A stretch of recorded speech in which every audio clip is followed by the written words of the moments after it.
रावण द्वारा सीता का अपहरण। रावण द्वारा मारे गए गृहराज की ओर देखकर चंद्रमुखी सीता अत्यंत दुखी होकर विलाप करने लगी। मनुष्यों को सुख दुख की प्राप्ति के सूचक लक्षण स्वप्न, पक्षियों के स्वर तथा उनके दाएं बाएं दर्शन आदि शुभाशुभ निमित्त अवश्य दिखाई देते हैं।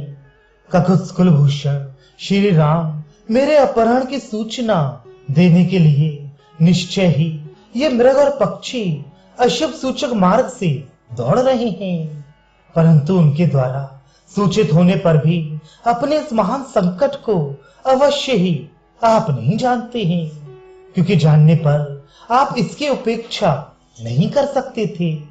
हा राम, मेरा कैसा अभाग्य है कि जो कृपा करके मुझे बचाने के लिए यहाँ आए थे, वे पक्षी प्रवर जटायु इस निशाचर द्वारा मारे जाकर पृथ्वी पर पड़े हैं।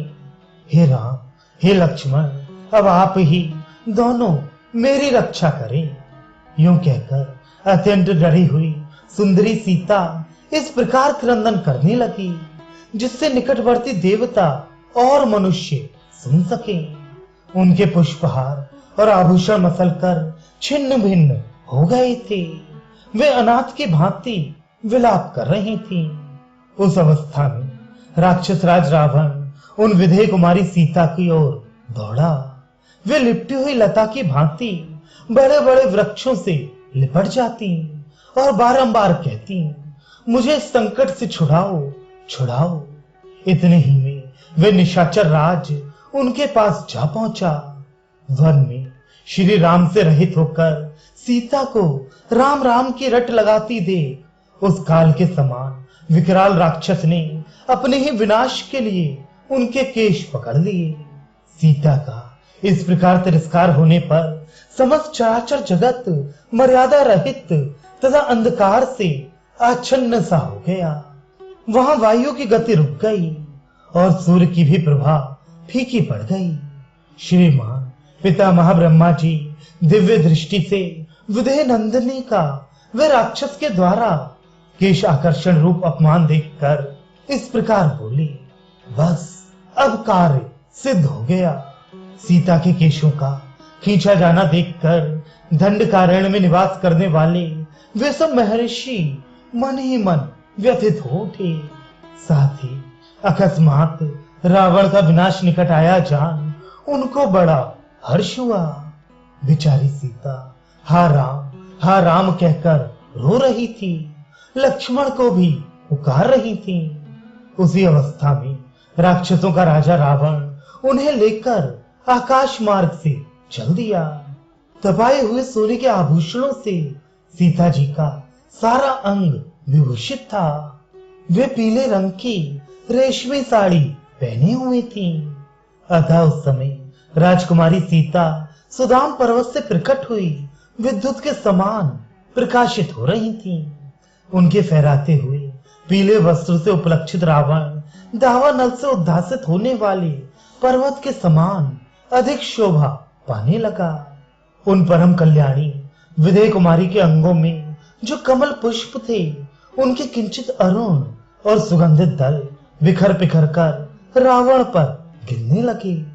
आकाश में उड़ता हुआ उनका स्वर्ण के समान कांतिमान रेशमी पीतांबर संध्या काल में सूर्य की किरणों से रंगे हुए ताम्र वर्ण के मेघखंड की भांति शोभा पाता था।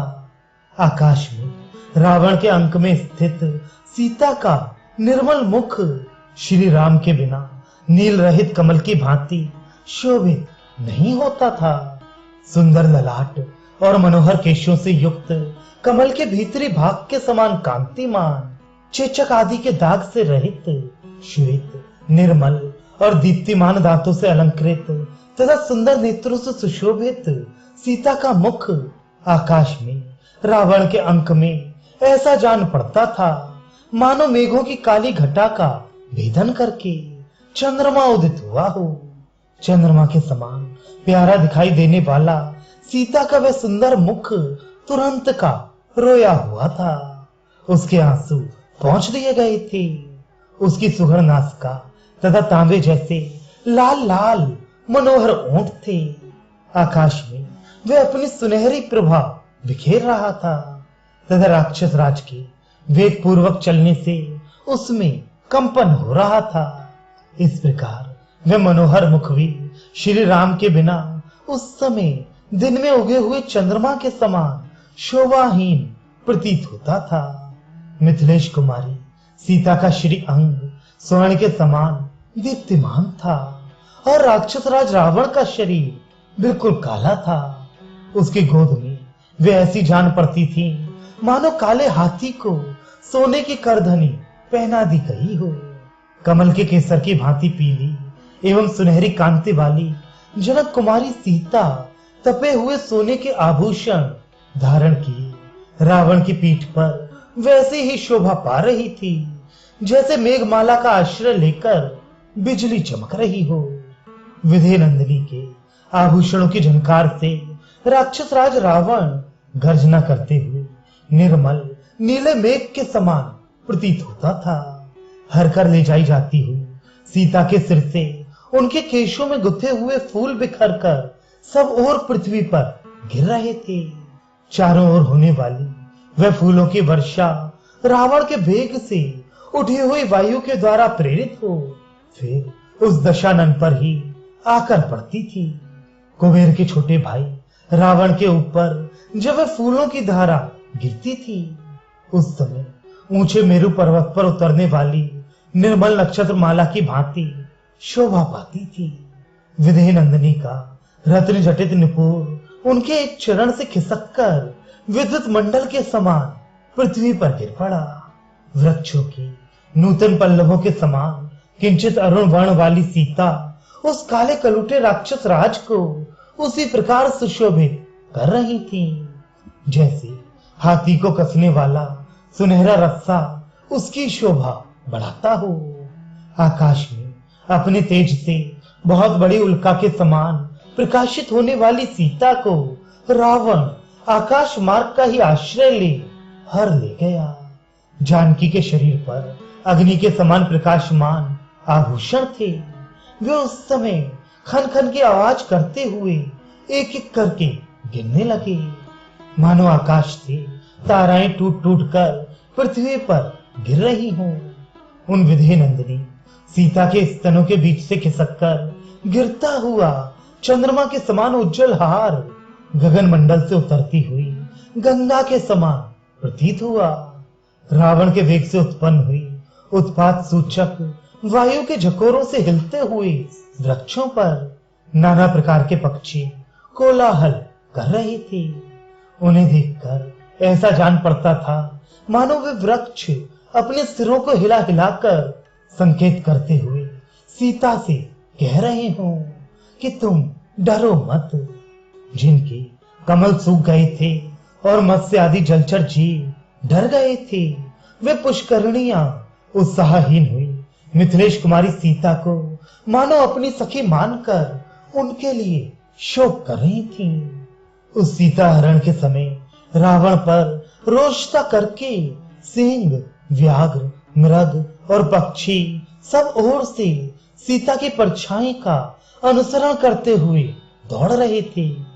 जब सीता हरी जाने लगी उस समय वहां के पर्वत झरनों के रूप में आंसू बहाते हुए ऊंचे शिखरों के रूप में अपनी भुजाएं ऊपर उठाकर मानो जोर जोर से चीत्कार कर रहे थे। सीता का हरण होता देख श्रीमान सूर्य देव दुखी हो गए। उनकी प्रभा नष्ट सी हो गई तथा उनका मुखमंडल पीला पड़ गया। हाय हाय, जब श्री रामचंद्र जी की धर्म पत्नी विधे नंदिनी सीता को रावण हर कर लिए जा रहा है तब यही कहना पड़ता है कि संसार में धर्म नहीं है, सत्य भी कहाँ है, सरलता और दया का भी सर्वथा लोप हो गया है। इस प्रकार वहां झुंड के झुंड एकत्र हो सब प्राणी विलाप कर रहे थे। मृगों के बच्चे भयभीत हो दीन मुख से रो रहे थे।